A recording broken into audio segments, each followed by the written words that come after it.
crash. In the pitch-black depths of Brooklyn's Metropolitan Detention Center, where despair hangs thick in the air like a suffocating blanket, a single heart-wrenching cry pierces through the oppressive silence. The sound echoes off cold concrete walls, a desperate plea that sends chills down the spine of anyone who hears it. But the guards, those supposed protectors, simply turn away, their indifference revealing a shocking and brutal truth about life behind these merciless bars. This is no ordinary prison tale. This is a story that will shake you to your very core. The cuffs are usually cuffed at the arm with a waist chain on. So being that he's going to be traveling by himself, he's going to be cuffed and they're going to have a waist chain on him so he can't move his arms too far. So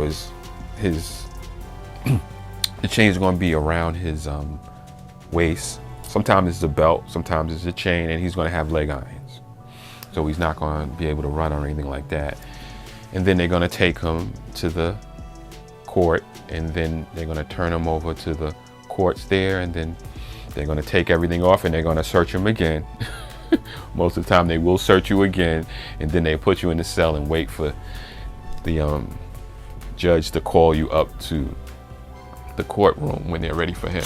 Who could have imagined this devastating turn of events? The man who once commanded every room with an almost supernatural presence, whose very name, Sean Diddy Combs, was synonymous with power, prestige, and unstoppable success, now finds himself stripped of his armor, vulnerable and exposed in a place where danger lurks in every shadowy corner. The mighty have indeed fallen, but the question that keeps everyone whispering is, what sinister forces have conspired to bring this music industry titan to his knees? What hidden dangers are so terrifying that they would force an icon like Diddy to risk everything for just a moment's relief, even as the ghosts of his past and the vultures of his present circle endlessly under one unforgiving roof? Yeah, well, if you're talking about fraud, so many of the victims in these crimes don't think they are victims. They don't even consider themselves victims. There are other parts of the definition of sex trafficking where it talks about the abuse of a position of vulnerability, where a vulnerability is taken advantage of because of factors like social circumstances, economic circumstances, being pregnant, being undocumented. Some of it could be in a nightclub, it could be in a brothel. We have done work elsewhere in the world. Some areas brothels are legal and some places they are not. So it could be a brothel, a strip club, definitely at house parties often, where there's a very, very kind of a controlled way of knowing who enters and who doesn't. I mean, this is the crossover event of the century at the MDC. You have Diddy and Luigi Mangione locked up together. Our sources say that they haven't quite met yet, though they do share a legal team, but that Diddy is absolutely furious that he's been throwing tantrums. And if anything, this just goes to show his inflated ego and how he feels, he has the name Love, that he should be loved and adored. Meanwhile, Luigi allegedly shot someone in cold blood on camera. So to Diddy, he doesn't get it. He's saying, I am innocent, yet you have this guy allegedly on camera killing somebody. How is he being revered as a hero and Diddy's a villain? Hold on to your seats, because what I'm about to reveal will leave you breathless. Just days ago, under a veil of secrecy so thick you could cut it with a knife, Diddy was quietly, almost invisibly, transported from the Metropolitan Detention Center to a Brooklyn hospital. My impeccable sources reveal that this wasn't just any ordinary transfer. This was a carefully orchestrated operation, deliberately timed after darkness had fallen to shield their movements from the prying eyes of fellow inmates, and even some of the facility's own staff. But don't let yourself be fooled into thinking this was some comfortable overnight stay in a cushy hospital suite. No, this was a lightning-fast visit, arranged with surgical precision, supposedly for an MRI to investigate his persistent knee pain. A chronic issue that has already forced the 55-year-old mogul under the surgeon's knife multiple times. But let's peel back the layers of this suspicious narrative. Was this medical checkup truly as routine as they want us to believe? Or are we witnessing the first cracks in a facade that conceals something far more sinister lurking within these prison walls? The truth, my friends, is more shocking than anyone could have imagined. Indictment was filed on January 30th. Coincidentally, according to the New York Post, that's the same day P. Diddy was taken to a Brooklyn hospital from MDC. MDC is the Metropolitan Detention Center in Brooklyn. It's where Diddy's been held since his arrest back in September. His team has tried multiple times for bail, but it's always been denied. So that's where Diddy has been for months now, but last week he was taken to the hospital. According to reports from the New York Post, Diddy was transported from MDC in the cover of darkness at about 10 p.m. on January 30th. He was taken to a Brooklyn hospital for an MRI after reporting issues with his knee. This actually isn't the first time we've heard about Diddy's knee either. He's apparently had problems with it since 2003 when he ran the New York Marathon.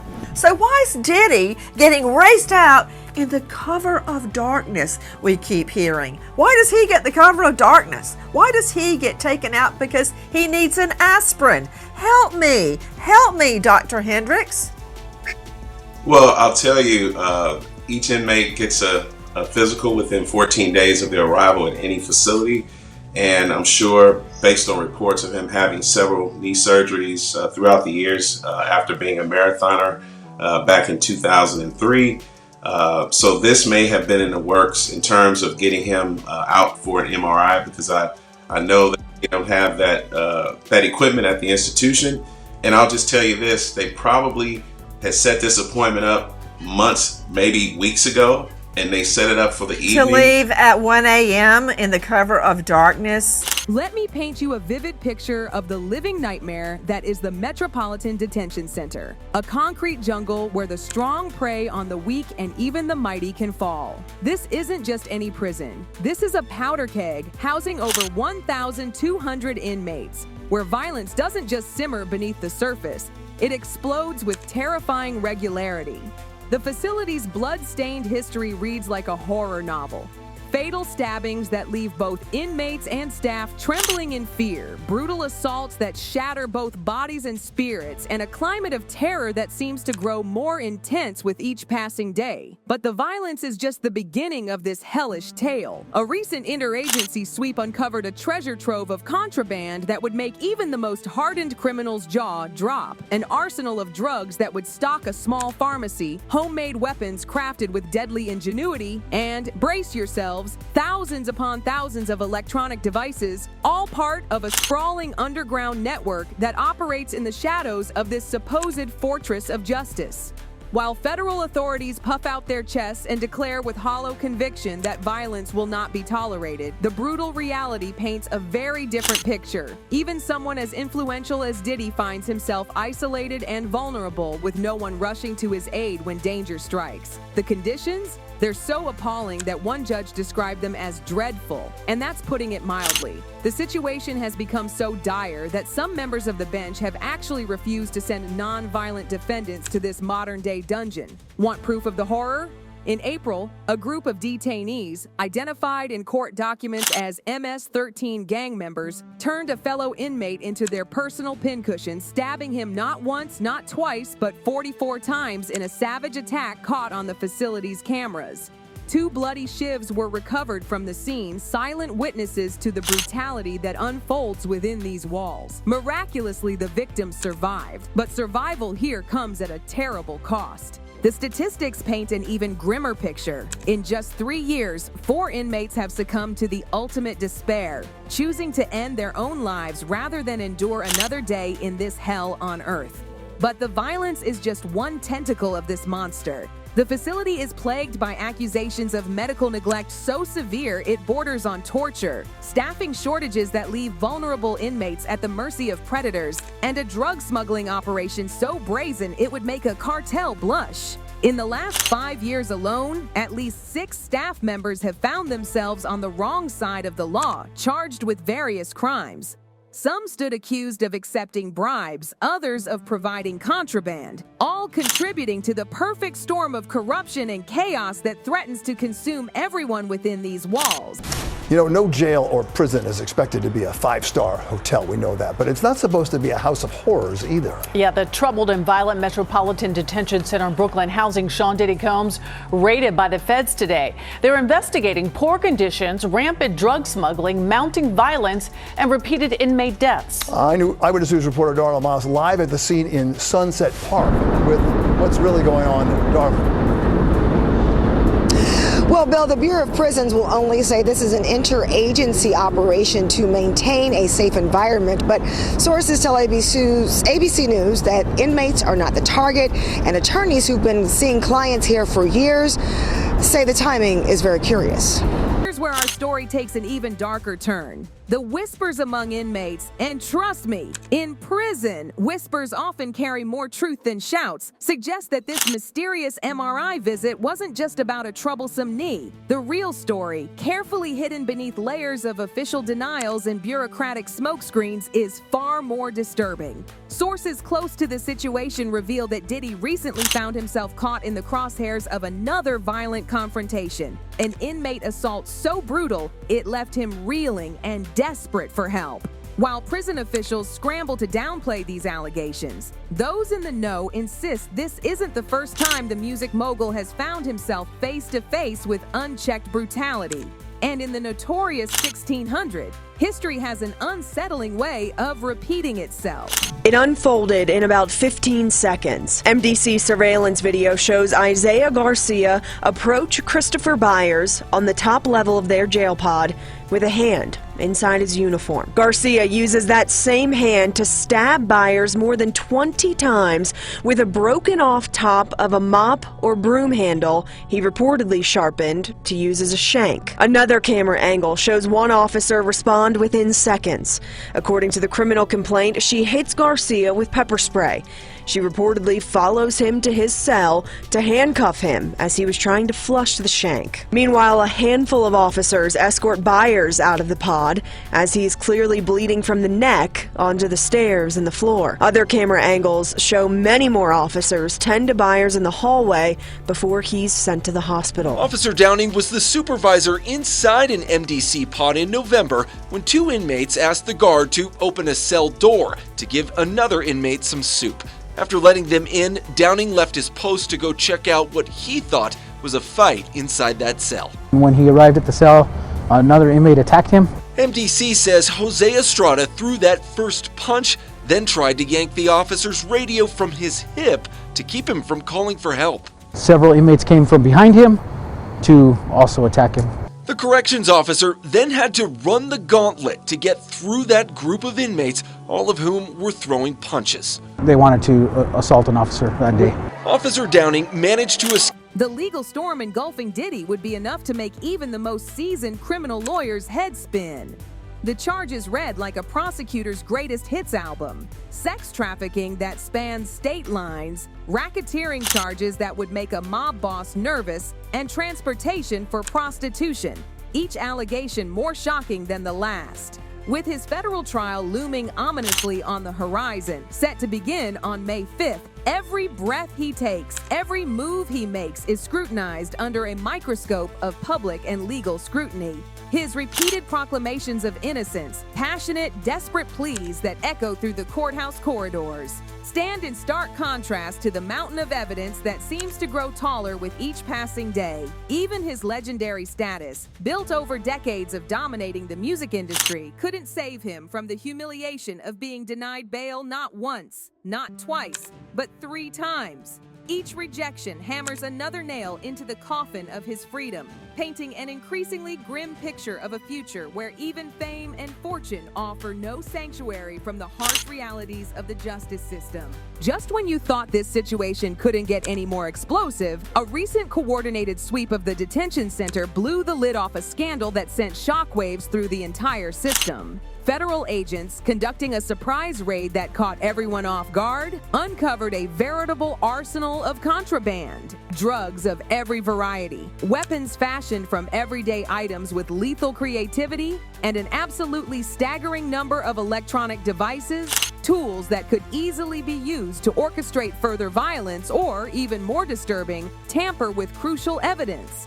These shocking discoveries, coming hot on the heels of a series of violent incidents that included fatal stabbings and savage assaults, underscore a horrifying reality. In this concrete jungle, even high-profile inmates like Diddy find their safety hanging by a thread, jeopardized by the systemic chaos that permeates every corner of the facility.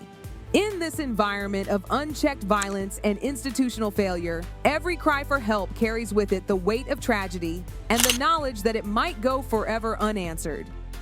The complaint claims on the surface, each of these businesses served a legitimate purpose related to entertainment, music, and other subjects. But in reality, Combs, by and through himself and his agents, employees, and contractors, used these businesses to sexually assault, abuse, threaten, and coerce hundreds of individuals through sexual quid pro quo schemes, as well as to take advantage of individuals with impunity, thinking the victims would never seek recourse. Combs and his agents, employees, and contractors through these Combs businesses would tell victims, this is what it takes to be famous. What are you willing to do to become a star? And perform this sexual act, or else to coerce the victim into performing a non-consensual sexual act for the gratification of Combs and his cohorts. By the way, this is also key for the criminal charges that he faces, specifically the racketeering charge that he used his businesses and resources allegedly to lead and further a criminal enterprise that was engaged in sex trafficking, forced labor, kidnapping, arson, other alleged illegal activity. But to truly understand the depth of Diddy's current predicament, we need to pull back the curtain on a past stained with controversy and tragedy. Let's journey back to 1991, when what should have been a celebration of community spirit, a charity basketball game co-hosted by the rising star, spiraled into an unimaginable nightmare. 9 innocent teenagers, their lives full of promise and potential, were crushed to death in a stampede that would forever haunt the halls of Diddy's memory. This wasn't just a tragedy. It was a permanent stain on his legacy, a dark shadow that would follow him through the decades. The storm clouds of controversy continued to gather as we fast forward to 1999, when the glittering lights of a nightclub turned into the flashing blues and reds of police sirens. A shooting incident that sent shockwaves through the entertainment industry not only threatened to derail Diddy's skyrocketing career, but also endangered his then-girlfriend Jennifer Lopez, casting a long and ominous shadow over his public image. But the revelations don't stop there.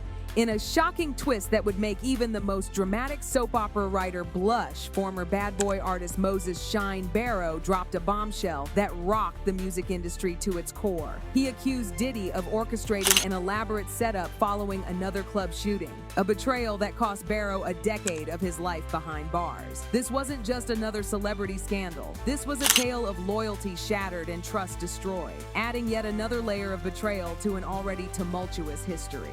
When you step back and really absorb the magnitude of this situation, you realize that Diddy's anguished cry echoes with more than just physical pain. It's the sound of an empire crumbling, of a life upended by choices both past and present. In this concrete maze, where violence reigns supreme and guards maintain their code of silence, even a figure as formidable as Diddy must fight for survival like any other inmate.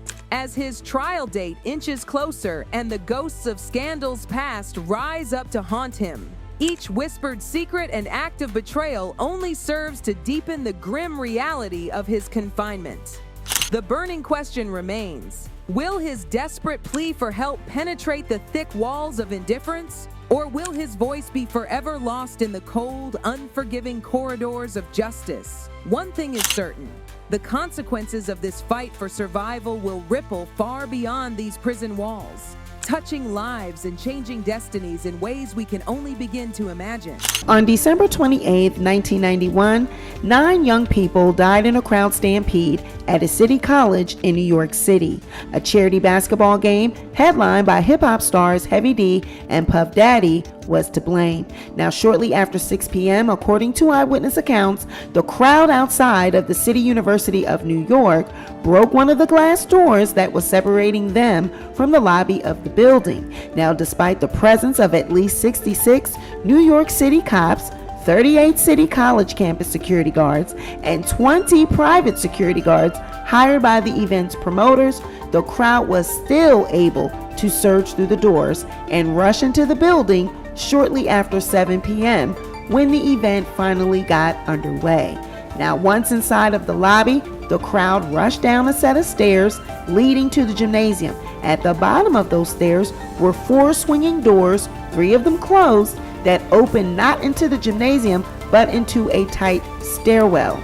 Now, while the 3,000 strong crowd surged forward, those people who had reached the stairwell first were caught in a crush that would leave 8 dead on the scene and 29 others injured, one of whom would later die of her injury. So we find ourselves facing the ultimate question. Is Diddy's heart-wrenching cry for help the final, definitive proof that even the mightiest can find themselves defenseless within these prison walls? Was that clandestine midnight hospital visit, masked as a simple MRI for a troublesome knee, actually concealing a far more sinister reality festering within one of Brooklyn's most violent detention centers? Or are we witnessing yet another shocking chapter in the ongoing saga of a music mogul whose past transgressions and present enemies are colliding in ways that even the most imaginative storyteller couldn't have conceived? If you want to stay at the very pulse of this unfolding drama, if you're desperate to catch every shocking twist and turn in Diddy's fight for survival, then you know exactly what you need to do. Smash that like button. Hit subscribe with all the force you can muster and make absolutely certain those notifications are turned on. Because, my friends, this truth, this raw, unvarnished, shocking truth is just beginning to unfold. Trust me when I say you won't want to miss a single moment of what's coming next. The story of Diddy's fall from grace is far from over, and the revelations that lie ahead might just change everything we thought we knew about power, fame, and justice in America.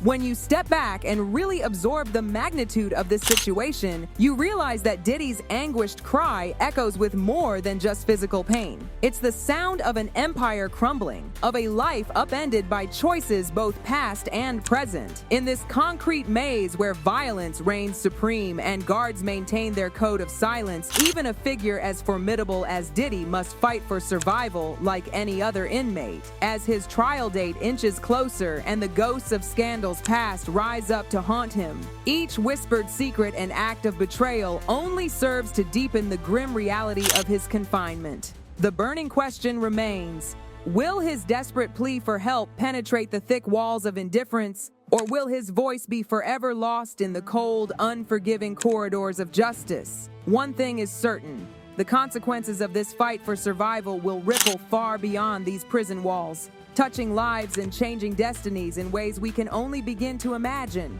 So we find ourselves facing the ultimate question.